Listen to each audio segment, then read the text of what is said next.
Cewek ini stres banget karena bangun-bangun dia baru sadar dia itu adalah satu-satunya manusia yang tertinggal di dunia ini. Ini parah banget sih guys. Jadi kisahnya diawali dia itu bangun seperti biasa, dia melakukan rutinitas dia. Nah pas dia lihat di bawah mamanya nggak ada, akhirnya dia sarapan sendiri.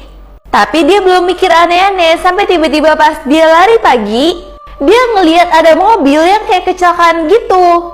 Terus dia kepikiran untuk menolong orang tersebut, tapi pas dia lihat orang itu nggak ada. Terus dia coba cari tahu ke tetangga, tapi nggak ada orang satupun. Di situ dia udah mulai panik banget, karena dia keliling kemanapun bener-bener nggak ada orang, kayak dia tinggal sendiri dan kayak udah kiamat gitu. Terus dia mencoba ke tempat yang tinggi dan dia lihat bener-bener dunianya kayak dunia yang mati. Dia coba untuk telepon mamanya tapi nggak pernah diangkat gitu guys. Di situ dia merasa stres banget sampai dia tulisin aku masih di sini.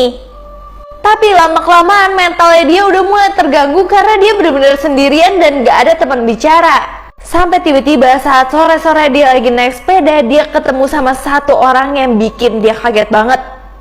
Di sini dia udah mulai stres banget karena dia tuh gak punya teman sama sekali. Bayangin aja di dalam satu dunia cuman dia manusia sendiri. Sampai tiba-tiba dia itu lagi jalan, dia malah ketemu sama satu orang. Ternyata masih ada satu orang yang tersisa di dunia ini selain dia. Di situ dia udah mulai deh ngajak kenalan. Ternyata orang ini bernama Maggie. Dan dia juga nggak tahu apa yang terjadi sama dunia ini karena bangun-bangun tiba-tiba semua tuh udah kosong. Tapi mereka masih bisa bersyukur karena mereka masih bisa bertemu. Akhirnya cewek ini ngajak Maggie untuk tinggal bersama dia. Tapi tambah hari Martha itu tambah stres kalau misalkan dia kayak gini terus karena dia kangen banget sama ibunya. Tapi untungnya ada Maggie yang selalu mendukung Martha. Dan mereka berpikir mereka nggak bisa sedih terus, mereka harus senang-senang. Sampai tiba-tiba saat mereka lagi senang-senang mereka ketabrak nih guys.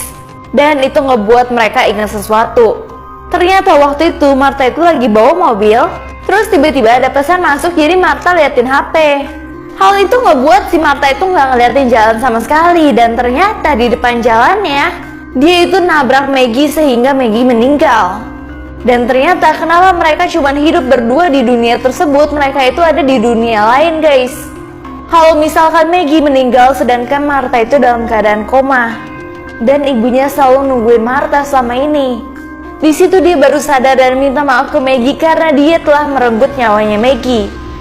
Tapi akhirnya Maggie mengajak Martha karena ini udah waktunya dia juga untuk pergi dari dunia ini.